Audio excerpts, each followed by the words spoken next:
قرآن کہہ رہا ہے ام عندہم الغیب فہم یکتبون، کیا ان کے پاس غیب کا علم ہے جس کو یہ لکھ رہے ہیں؟ کیا علم؟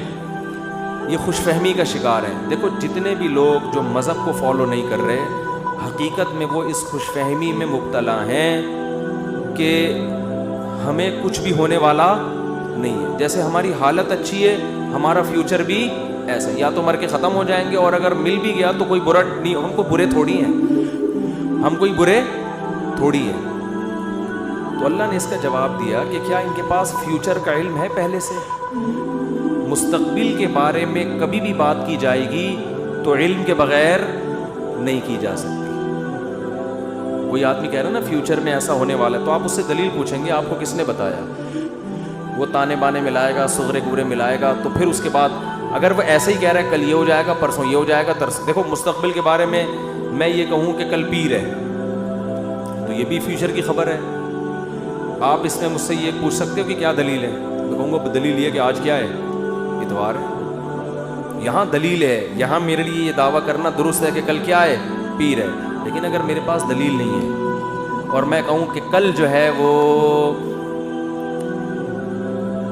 کل دنیا میں 3000 آدمی مر جائیں گے ایک ہی کسی حادثے میں، تو لوگ پوچھیں گے بھائی کیا دلیل ہے کسی حادثے میں 3000 آدمی مر جائیں گے؟ اب میرے ذمے کیا ہے؟ میں کہوں وہ ویسے ہی میرا ذوق کہہ رہا ہے. تو یار کوئی مانے گا کوئی؟ اچھا عجیب بات یہ ہے کہ روحانی عاملوں کی یہ باتیں مان لیتے ہیں لوگ. میں یہ کہوں نا کل 3000 آدمی ایک حادثے میں، اللہ نہ کرے مرے، میں ایک مثال دے رہا ہوں، تو لوگ کہیں گے کہاں سے پتہ چلا؟ لوگ کہیں گے بھائی جھوٹ بول رہے، اس کو کس نے بتایا؟ یا تو قاتلوں سے تعلقات ہیں جس نے مارنے کا ارادہ کیا ہے، ایسا بھی نہیں ہے تو یہ ہوائی بات ہوگی. لیکن یہی بات روحانی عامل کرے گا تو لوگ کیا کریں گے؟ حضرت کا علم ہے بھائی، حضرت کے پاس بولو علم ہے. ابھی روحانی عاملوں پہ نہیں جاؤں گا، پھر میں معین اختر کی طرح نا بلب کے رشتہ داروں کو بھی، تو اب تو میں روحانی عاملوں کے رشتہ داروں کو بھی اچھے الفاظ سے یاد نہیں کرتا. رشتہ داروں سے مراد وہی جو بلب کے رشتہ دار تھے. اب آپ کہیں گے بلب کے کون سے رشتہ دار ہوتے ہیں؟ ہمارے ہاں کبھی بھی جس بندے کو برا کہا جاتا ہے گالی اس کو نہیں دی جاتی، ہمیشہ اس کے رشتہ داروں کو ہمیشہ گالی دی جاتی ہے. یہ ہمارے ایک ٹرینڈ چل نکلا ہے. تو قرآن کہتا ہے کہ ام عندہم الغیب فہم یکتبون. کیسے دیکھو ہمیں جھنجھوڑ رہا ہے قرآن کہ تم اپنے بارے میں کیوں فرض کر کے بیٹھے ہوئے ہو کہ تمہیں کچھ بھی ہونے والا نہیں ہے، تمہیں سزا نہیں ملے گی. یہ تمہیں کس نے بتایا ہے؟ فاصبر لحکم ربک ولا تکن کصاحب الحوت. جب نبی یہ مطالبے کرتے تھے تو پھر بھی آگے سے کوئی رسپانس نہیں ملتا تو انسان کو بے انتہا تکلیف ہوتی ہے کہ کن پتھر دل لوگوں سے واسطہ پڑا ہے. تو قرآن کہتا ہے فاصبر، اے نبی آپ کیا کرو؟ صبر کرو. ولا تکن کصاحب الحوت، مچھلی والے یونس کی طرح جل باز مت بنو. حضرت یونس علیہ السلام کی قوم نے بھی یہی سلوک کیا، لیکن یونس علیہ السلام چاہتے تھے جلدی سے فیصلہ ہو اور اپنی قوم کو چھوڑ کے نکل گئے. تو اللہ نے اس پہ آپ کی تنبیہ کی. تو آپ بھی اے نبی جل بازی مت کریں. تو یہ نبی کے ذریعے سے ہمیں بھی بتایا جا رہا ہے کہ آپ حق کی دعوت دیتے رہیں اور یہ نہ دیکھیں کہ یہ جو اللہ کے نافرمان لوگ ہیں، جو حق کو نہیں ماننے والے لوگ، وہ پھر بھی پھل پھول رہے ہیں. اس ٹینشن میں مت آؤ، کیونکہ اللہ انصاف کرتا ہے مگر اس میں دیر ہوتی ہے، اندھیر نہیں ہوتی. وہ لے گا انتقام، ان کو اپنے حال پہ چھوڑ دو. یہ اللہ کی حکمت اسی کا تقاضا کرتی ہے، چھوڑ دیا جائے اپنے حال پہ. آج جو اہل حق ہے نا ان کو بہت تکلیف ہوتی ہے کہ جب یہ ہم صحیح بات کر رہے ہیں لیکن آگے جواب جو مل رہا ہے وہ کیا مل رہا ہے؟ الٹا، کوئی مان کے نہیں دے رہا. تو اللہ فرماتے ہیں وَلَا تَكُنْ كَصَاحِبِ الْحُوتِ إِذْ نَادَى وَهُوَ مَكْظُومٌ. یونس علیہ السلام نے جل بازی کی اور بالآخر اللہ کی طرف سے ان کو دنیا میں تنبیہ ہوئی ہے، سزا ملی ہے. اور وہ سزا کیا ملی؟ اِذْ نَادَى وَهُوَ مَكْظُومٌ. مچھلی کے پیٹ میں گئے، غم سے گھٹ رہے تھے اور اللہ کو پکارا. فنادا فی الظلمات اللہ الہ الا انت سبحانک انی کنت من الظالمین. اے اللہ تیرے سوا کوئی عبادت کے لائق نہیں. غلطی کس کی ہے؟ میری غلطی ہے، میں نے اپنی جان پہ ظلم کیا. تو اللہ نے کیا کیا؟ مچھلی کے پیٹ سے نکال لیا. دیکھو یونس علیہ السلام نے اللہ کے حکم پہ کتنا عرصہ تبلیغ کی، قوم نے نالائقی کی، پھر بھی نہیں مانے، سزا بجائے قوم کو ملنے کے کس کو مل رہی ہے؟ بولتے کیوں نہیں؟ الٹا حضرت یونس علیہ السلام کو مل رہی ہے سزا۔ تو اب آپ بتاؤ کیسا پیغمبروں کا صبر کا پیمانہ ہے، ایسے موقع پہ بھی اللہ کے خلاف کوئی شکایت زبان سے بولو نہیں نکالا۔ کیوں؟ اللہ یونس علیہ السلام کے عمل میں ہمیں بتا رہے ہیں کہ دینداری کا یہ مطلب نہیں ہے کہ تم اچھے بنو گے تو اللہ کی نوازشیں آنا شروع ہو جائیں گی۔ دینداری کا مطلب یہ کہ جو اللہ کا کام ہے وہ اس کو کرنے دو، تمہارا کام ہے عاجزی انکساری، بس میں ہی غلط، صحیح ہو کے بھی کون غلط؟ میں غلط۔ ہمیشہ غلطی کس کی کھاتے میں ڈالنی ہے؟ بولتے کیوں نہیں؟ دیکھو ہم نماز پڑھتے ہیں، نماز کے بعد 3 دفعہ استغفر اللہ پڑھتے ہیں، تو کیا کسی نامحرم کو دیکھا ہوتا ہے ہم نے نماز میں؟ بولتے کیوں نہیں؟ تو کوئی تک بنتا ہے استغفر اللہ کا؟ یا ہم نے کوئی جرم کیا ہے، نماز پڑھی اور کیا کہلوایا جا رہا ہے؟ استغفر اللہ استغفر اللہ۔ بھائی اگر استغفر اللہ پڑھنا تھا تو یہ نماز پڑھی کیوں کی تم نے؟ ہمیں یہ بتایا جا رہا ہے کہ تم نیکی کر کے بھی کیا سمجھو جیسے تم نے گناہ کیا ہے۔ کیسے گناہ؟ نماز گناہ نہیں ہے بھائی، تم یہ کہو اے اللہ جس طرح سے پڑھنی چاہیے تھی اس طرح سے نہیں پڑھی میں نے، تو نیکی کر کے بھی کہا جا رہا ہے کہ ہم غلط ہیں، ہم نے اللہ جو پڑھنی تو ہمیں معاف کر دے، ہم سے نہیں ہوئی صحیح، ہم سے کام کیا ہو گیا؟ غلط ہو گیا۔ مجھے یاد ہے 25-30 سال پرانا قصہ ہے، چھوٹا بچہ تھا میں اس وقت، ایک تبلیغی جماعت میں نا ایک صاحب کے سال پہ سال لگ رہے تھے، پوری دنیا میں وہ ان کے سفر ہوئے، بڑا انہوں نے وقف کیا ہوا تھا اپنے آپ کو تبلیغی جماعت کے لیے۔ تو میرا ان سے ٹاکرا ہو گیا، وہ مجھے سمجھانے لگے جماعت میں نکلو سہروزہ جیسے تبلیغ والے کرتے ہیں۔ مجھے پتا تھا یہ بہت ہی پرانے کھیڑو ہیں اور ان کی تو زندگیاں گزر گئی ہیں اس کام میں۔ میں نے کہا ماشاءاللہ اللہ نے آپ سے بڑا کام لیا ہے تبلیغ کا۔ کہتے ہیں ہاں میں نے بہت بگاڑا ہے تبلیغ کے کام کو۔ کہہ رہے ہم تو کام بنانے والے نہیں، کس میں ہم تو بگاڑنے۔ کہہ رہے میں تو بگاڑ ہی رہا ہوں جب سے۔ مجھے ان کا یہ اسٹائل بہت اچھا لگا، یعنی اپنے آپ کو کہہ رہے ہیں کہ تبلیغی جماعت میں اگر کوئی خرابی ہے تو وہ کس کی وجہ سے ہے؟ بولو۔ وہ اپنے بارے میں کہہ رہے ہیں وہ کس کی وجہ سے؟ مجھے نہیں کہہ رہے تھے، اپنے بارے میں کہہ رہے تھے وہ کس کی وجہ سے؟ میری وجہ سے۔ کہہ رہے ہم کام بنانے والے نہیں بلکہ بگاڑنے والے ہیں۔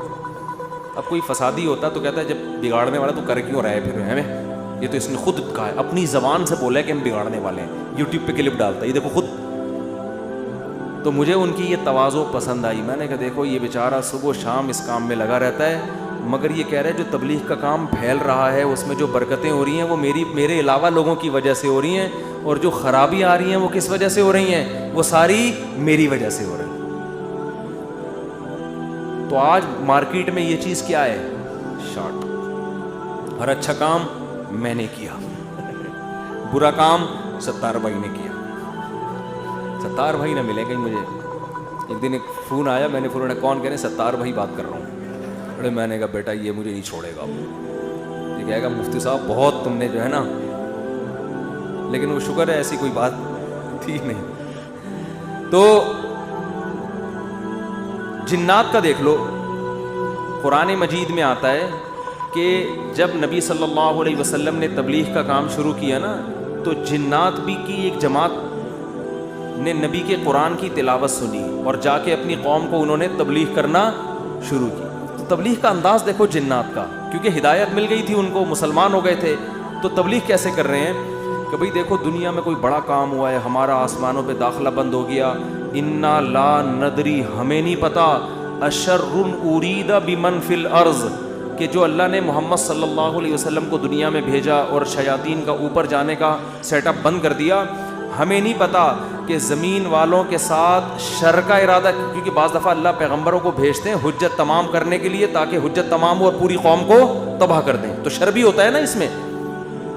کہہ رہے ہیں انا لا ندری ہمیں نہیں پتا، اشر ارید بمن فی الارض کہ جو لوگ زمین میں رہتے ہیں ان کے ساتھ برائی کا ارادہ کیا گیا ہے، ام اراد بہم ربہم رشدا یا ان کے رب نے ان کے ساتھ بھلائی کا ارادہ کیا ہے۔ اسٹائل نہیں سمجھ میں آیا میرا خیال ہے۔ دیکھو جملہ یہ ہونا چاہیے تھا کہ ہمیں نہیں پتا یہ جو کچھ ہو رہا ہے، ہمیں نہیں پتا کہ رب نے ان کے ساتھ برا چاہا ہے یا اچھا چاہا ہے۔ اصل میں تو یہ ہونا چاہیے نا. لیکن جنات کیا کہہ رہے ہیں؟ آج کل تو انسان اتنے سمجھدار نہیں ہے جتنے اس زمانے کے جنات سمجھدار تھے. جنات یہ نہیں کہہ رہے کہ ہمیں نہیں پتا کہ اللہ نے انسانوں کے ساتھ برائی کا ارادہ کیا ہے یا اچھائی کا. یا تو یہ کہنا چاہیے تھا, یا جنات کو بالکل اس کے الٹ کہنا چاہیے تھا کہ ہمیں نہیں پتا کہ زمین والوں کے ساتھ برائی کا ارادہ کیا گیا ہے. کر کون رہا ہے یہ نام نہیں لے رہے, ہم ہائی لائٹ نہیں کر رہے. انسانوں کے ساتھ برائی کا ارادہ کیا گیا ہے یا اچھائی کا ارادہ کیا گیا. دونوں پیسو وائس ہوتے ہیں. ایکٹیو پیسے کا فرق تو پتا ہوگا نا. بھائی اس نے مارا ہے, وہ مارا گیا ہے. جب ہم کہتے ہیں ہی از کلڈ, وہ مارا گیا ہے, تو مارنے والے کو ہم شو نہیں کر رہے ہوتے. فاعل کا نہیں پتا ہوتا, سبجیکٹ کا نہیں پتا ہوتا کہ مارنے والا ہے کون. سمجھ میں نہیں آ رہی. تو قرآن کہہ رہا ہے ہونا یہ چاہیے تھا کہ جنات یا تو شر اور خیر کا ارادہ کرنے والے کا نام نہ بتاتے کہ کون ارادہ کر رہا ہے, بلکہ دونوں کو پیسو وائس میں لاتے کہ ہمیں نہیں پتا کہ زمین والوں کے ساتھ برائی کا ارادہ کیا گیا یا اچھائی کا ارادہ کیا گیا. یا تو یوں کہتے, اور اگر سبجیکٹ کا ذکر کرتے تو یوں کہتے ہمیں نہیں پتا کہ رب نے زمین والوں کے ساتھ برائی کا ارادہ کیا ہے یا اچھائی کا ارادہ کیا ہے. لیکن جنات اتنے ہوشیار, جب اچھائی کا تذکرہ آیا تو رب کا تذکرہ کیا, برائی کا آیا تو سبجیکٹ کو کیا کر دیا, حذف. تو کیا کہہ رہے ہیں, انا لا ندری, ساڈی عقل چ بات نہیں آندی, سانو نہیں پتا کہ اشر ارید بمن فی الارض, پیسو وائس, کہ زمین والوں کے ساتھ برائی کا ارادہ کیا گیا ہے. کون کر رہا ہے یہ نہیں بتائیں گے, یہ میں نہیں بتاؤں گا, یہ نہیں بتاؤں گا میں. حالانکہ وہ بھی کون کر رہا ہے, اللہ ہی کر رہا ہے نا, لیکن اللہ کا نام نہیں لے رہے. ہمیں نہیں پتا کہ زمین والوں کے ساتھ برائی کا ارادہ کیا گیا ہے یا اللہ نے اچھائی کا ارادہ کیا ہے. اچھائی کی جب بات آئی تو اللہ کی طرف نسبت, برائی کی بات آئی تو وہ بھی تو اللہ ہی ارادہ کر رہا ہے, لیکن اللہ کا نام ذکر نہیں کر رہے. ادب کی وجہ سے کہ بھائی برائی اگر ہو رہی ہے تو اللہ تو کر تو رہا ہے, لیکن انسانوں کی حرکتوں کی وجہ سے ہو رہا ہے, تو گویا انسان خود ہی کر رہے ہیں اپنے ساتھ. یہ اللہ تو محض ایک خالق ہے, کر کون رہے ہیں, یہ خود ہی کم وقت کر رہے ہیں. اچھائی ہو رہی ہے تو پھر اللہ کر رہا ہے. یہ تمیز ہمیں کس سے سیکھنی چاہیے, جنات سے. کوشش نہ کریں کسی جن من کو بھلا کے تمیز کے چکر میں, ایسا نہ ہو کہ مارکیٹ سے بالکل شارٹ ہو جائیں. تو اس سے ہمیں یہ پتا چلا کہ اسلام میں بڑے کا احترام ہے. بعض چیزیں حقیقت پر مبنی ہوتی ہیں مگر اس کو زبان سے ادا نہیں کیا جاتا. جیسے اللہ کی تعظیم ہے ایسے ہی بڑوں کی بھی تعظیم ہے. حدیث میں آتا ہے, آپ صلی اللہ علیہ وسلم نے فرمایا جو ہمارے بڑوں کی تعظیم نہیں کرتا وہ ہم میں سے نہیں ہے. تو جب کوئی برائی کی نسبت کسی بڑے کی طرف کی جائے تو ابا کا نام لے کے نہ بتایا کرو یہ سب کچھ ابا نے کیا ہے. بولو بھائی یہ ہمارے گھر میں ہوا ہے, ٹھیک ہے نا, یہ ہمارے گھر میں. بولتے کیوں نہیں؟ مثال کے طور پر اس دن ابا ایسے پھل لے کر آئے جس کی وجہ سے بچوں کو ڈائریا ہو گیا. اتفاق سے اس دن ابا سڑے ہوئے پھل لے آئے سستے کے چکر میں. ابا ایسے کام کرتے رہتے ہیں مارکیٹ میں. اب بچے لیٹے ہوئے ہیں تو اب بیگم کو چاہیے یہ نہ کہے کہ انہوں نے ڈائریا پھیلایا ہے, بلکہ کہے ہمارے گھر میں ڈائریا پھیل گیا ہے. ٹھیک ہے نا, وہ ابا خود ہی سمجھ جائے گا کس نے کیا یہ کام. پھل کی طرف نسبت کرتے ہیں, ان پھلوں نے بیمار کیا ہے. نسبت بولو, بچے بھی یہ نہ کہیں ہمارے ابا نے ہمیں بیمار کیا ہے, بلکہ بچے یہ کہیں ان پھلوں نے ہمیں, بلکہ پھل سے ابا سمجھ جائیں گے اصل میں مجھے چھیڑ رہے ہیں, بس ابا ہو گئے بیمار. آج کل ادب تمیز مارکیٹ سے بالکل شارٹ. ایک آدمی کو کرونا ہوا, اس کے بعد اس کی بیوی کو بھی ہو گیا. وہ مجھے بار بار آ کے بتا رہے میری بیوی کہہ رہی آپ کی وجہ سے ہوا ہے مجھے بھی. اب دیکھو اس آدمی کو تو ٹینشن ہوگی نا یار, وہ ہو گیا اللہ کی طرف سے ہو گیا, نہیں پہلے آپ کو ہوا تھا تو آپ کی وجہ سے کس کو ہوا ہے, مجھے. اسی طرح شوہر بھی بیوی پہ بلی ڈال سکتا ہے, تمہیں ہوا تھا تمہاری وجہ سے مجھے ہوا ہے. بھائی کس کی وجہ سے ہوا ہے, بس اللہ کی قدرت ہے, ہو گیا. چھوڑو وہ کون گلے ملا تھا آپ سے, کس نے آپ کی طرف منہ کر کے چھینکا تھا. ہم ایسے بہت سے لوگوں کو جانتے ہیں جو ٹی بی کے مریضوں کے ساتھ چپک کے انہوں نے زندگی گزاری, خدمت کی, مگر ان کو ٹی بی نہیں ہوئی, اور 2 گھر چھوڑ کے جو بندہ بیٹھا ہوا تھا اس کو ہو گیا. تو آج کل نا یہ تمیز مارکیٹ سے شارٹ ہو رہی ہے. بڑے چھوٹے کا ادب کیا ہو رہا ہے؟ ختم. فوراً بلی ڈال دیتے ہیں اس نے کیا ہے. تو اگر کیا بھی ہو بھائی نسبت مت کرو, تقدیر کا حصہ بھائی ہو گیا ہمارے ساتھ. قرآن دیکھو ابراہیم علیہ السلام کیا کہتے ہیں, وَإِذَا مَرِضْتُ فَهُوَ يَشْفِينِ. کیا خاندانی کلام ہے یار. حضرت ابراہیم کہہ رہے ہیں جب میں بیمار ہوتا ہوں اللہ مجھے شفا دیتا ہے. حالانکہ بیمار کون کرتا ہے؟ وہ بھی تو اللہ ہی کر رہا ہے نا. تو کہنا تو یہ چاہیے تھا کہ اللہ ہی بیمار کر کے اللہ ہی مجھے ٹھیک کر دیتا ہے. تو سوال ہے اس میں اللہ کی تعریف کی کیا ضرورت ہے؟ بیمار بھی تو اسی نے کیا تھا. لیکن اللہ کی حمد و ثنا کر رہے ہیں, بیمار تو میں ہو جاتا ہوں, شفا کون دیتا ہے؟ اللہ. تو یہ ادب تمیز سکھایا جا رہا ہے کہ انسان کے بچے بن کے زندگی گزارو, بڑے چھوٹے کا ادب کرو. القابات بھی بڑے چھوٹے کے لیے الگ الگ ہونے چاہیے. تو خیر قرآن کیا کہتا ہے؟ اے نبی فاصبر, آپ نے کیا کرنا ہے؟ صبر کرنا ہے. تو ہمیں بھی ترغیب دی جا رہی ہے کہ ہم یہ نہ سمجھیں کہ ادھر ہم دعوت دیں گے ادھر فوراً لوگ ہماری دعوت پر لبیک کہیں گے. جس کو جو بات سمجھائیں گے 2 منٹ میں اس کی سمجھ میں وہ بات آ جائے گی اور وہ بالکل ہمارے نظریات کے مطابق ہو جائے گا, اور اس طرح ہم ہنسی خوشی زندگی گزاریں. لوگ یہی کہتے ہیں, پھٹے اسی پہ ہوتے ہیں نا. باپ کہہ رہا ہو یار میں بیٹے کو سمجھا رہا ہوں, کم بخت کی سمجھ میں ہی نہیں آ رہا. بیٹا کہتے ہیں ہم ابا کو سمجھاتے ہیں, ابا کی سمجھ میں نہیں آ رہا. شوہر بیوی کو سمجھا رہا ہے, اس کی کھوپڑی میں نہیں آ رہا. بیوی شوہر کو سمجھا رہی ہے, اس کی کھوپڑی میں نہیں. اپوزیشن حکومت کو سمجھا رہی ہے, حکومت کی سمجھ میں نہیں آ رہا. حکومت اپوزیشن کو سمجھا رہی ہے, اپوزیشن کی سمجھ میں نہیں آ رہا.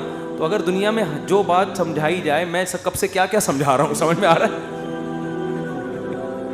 کب سے کیا کیا سمجھا رہا ہوں سمجھ میں نہیں آ رہا. تو اگر ایسا ہی دنیا میں نظام ہو جائے کہ ادھر سمجھایا ادھر سمجھ میں آ گیا, تو سب ہنسی خوشی زندگی گزارنا شروع ہو جائیں گے. وہ ایک شاعر ہے ہندوستان کا, ان کا نام ذہن سے نکل گیا, تراز کر کے آتا ہے, پتہ نہیں ایچ ایم تراز ہے, کچھ ایم تراز کر کے آتا ہے. بڑے زبردست شاعر ہے. میں نے جب ان کی ایک دفعہ شاعری سنی نا تو مجھے بڑا, اس لیے نہیں کہ مجھے نہیں پتا کیسے آدمی, اچھا ہی ہوں گے, لیکن مجھے اردو سے لگاؤ ہے, محبت ہے. تو ہندوستان کے شاعروں میں بڑی زبردست شاعری ہے اردو کی نا. تو میں نے جب اس بندے کی شاعری سنی, میں نے کہا یار یہ 2014 کی بات ہے.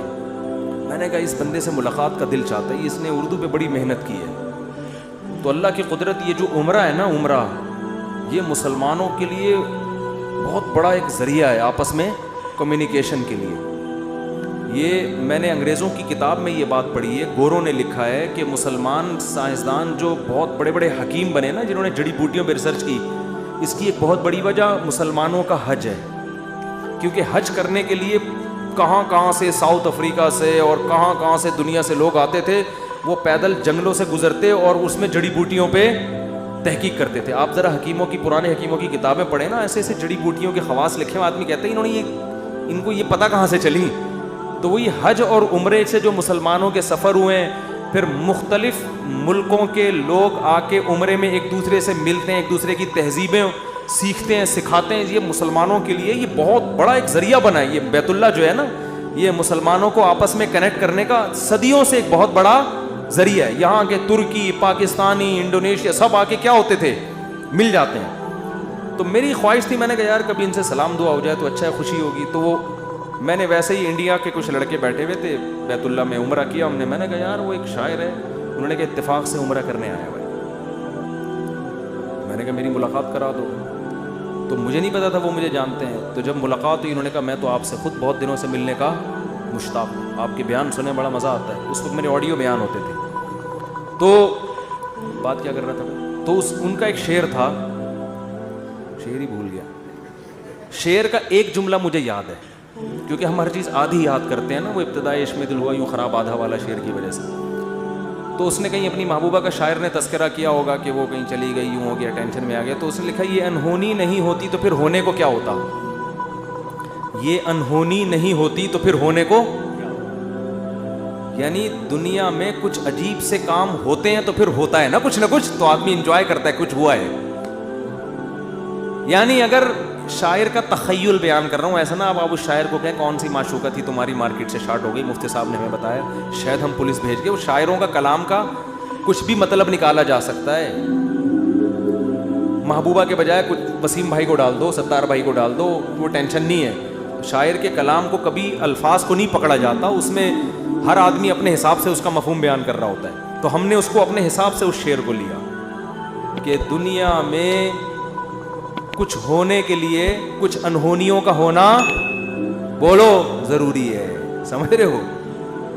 دیکھو بعض لوگ کچھ کر کے موسٹ وانٹیڈ بن جاتے ہیں تو وہ اسی کو انجوائے کرتے ہیں, کہتے ہیں اگر یہ نہ ہوتا تو ہم موسٹ وانٹیڈ, وہ کیا ہے, بدنام جو ہوں گے تو کیا نام نہ ہوگا؟ نام پیدا کرنے کے لیے بدنام ہونا بھی ضروری ہے. تو اس نے کہا یہ انہونی نہیں ہوتی تو پھر ہونے کو کیا ہوتا. تو میں یہ کہہ رہا ہوں اگر یہ ٹینشنیں دنیا میں نہ ہو تو ہونے کو کچھ ہو ہی نہیں. آپ نے بیگم کو بات سمجھائی, سمجھ گئی, اس نے آپ کو سمجھایا, آپ کی سمجھ میں فوراً آ گیا کہ یہ کیا کہہ رہے. آپ نے اپنے بچے کو ایک دن کچھ سمجھایا, اس کی سمجھ میں فوراً آ گیا. تو گالیاں ہوتی دنیا میں پھر کوئی بلب کے رشتہ داروں کو گالیاں دیتا؟ بولو نا. تو خیر اور شر کا مقابلہ کیا ہو جاتا؟ ختم. پیغمبر امتیوں کو سمجھاتے, 2 منٹ میں بات سمجھ میں آتی. نبی آگے سمجھاتے بھئی یہ 360 بت پتھر کے بنے ہوئے تم نے رکھے ہوئے ہیں, یہ غلط ہیں. کہتے ہیں او اچھا یہ تو بالکل صحیح کہا آپ نے, ہم اپنے ہاتھوں سے اپنے خدا کو بناتے ہیں, یہ بننے میں ہمارے محتاج, تو بھلا یہ ہماری مدد کیسے کریں گے؟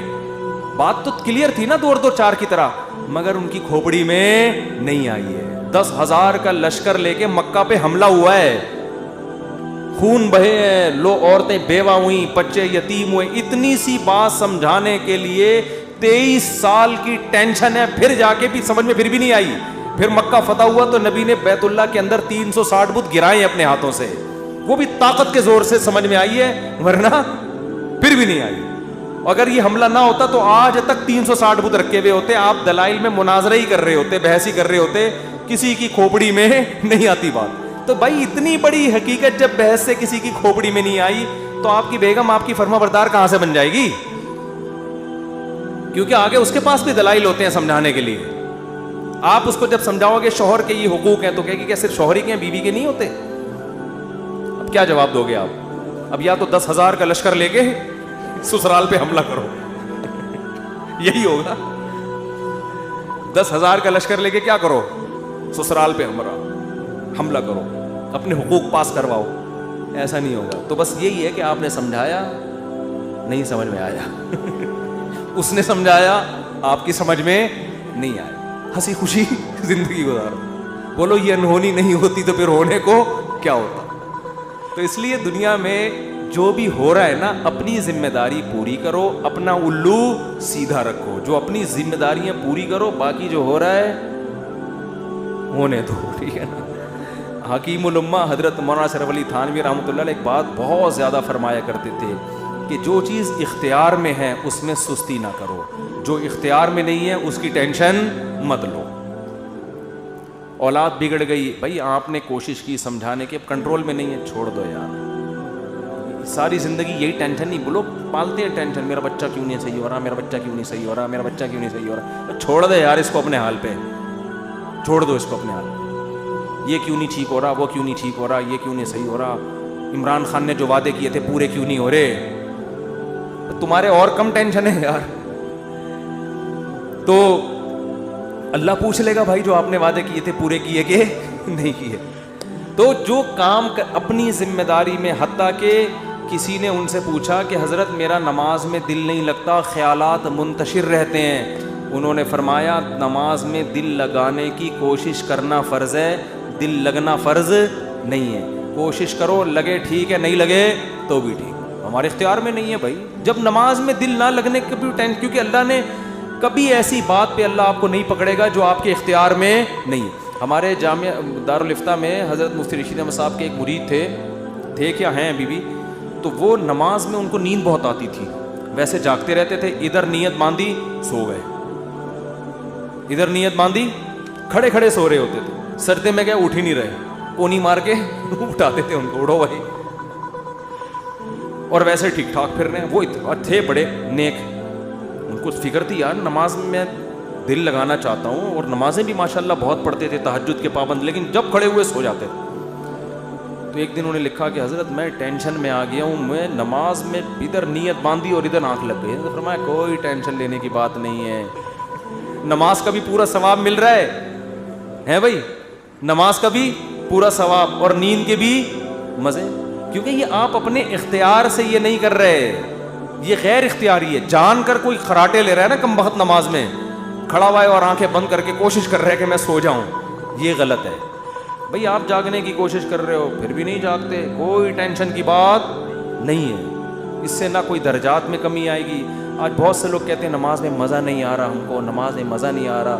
کوئی مزہ تو بریانی کھانے میں آئے گا مسالے والی, اس میں اگر نہیں آ رہا مزہ تو ڈاکٹر کو بتائیں. پیٹ میں کوئی پشاور میں گئے اور چپلی کباب کھانے کا مزہ نہیں آیا تو یہ پشاور کا فالٹ نہیں ہے, یہ آپ کے پیٹ کا فالٹ ہے.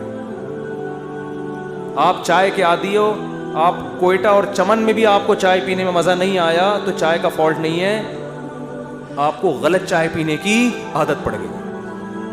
سٹوں کی بھی بات بتاؤں چھوڑو رہنے. تو اسی طرح یہ تو بریانی ہے مسالے والی, نماز مزے کے لیے تھوڑی ہے, بریانی ہے مزے کے لیے. نماز تو عبادت ہے, آپ نے پراپر طریقے سے اپنی ذمہ داری پوری کرنی ہے. کبھی انسان کی طبیعت میں نشاط ہوتا ہے, بڑا مزہ آ رہا ہوتا ہے نماز میں, آنسو نکل رہے ہوتے ہیں, کبھی طبیعت میں ٹینشن ہوتی ہے, تو آپ اپنی ذمہ داری پوری کرو, ان چکروں میں مت پڑو کہ مزہ آ رہا ہے یا نہیں آ رہا. سمجھتے ہو کہ نہیں سمجھتے؟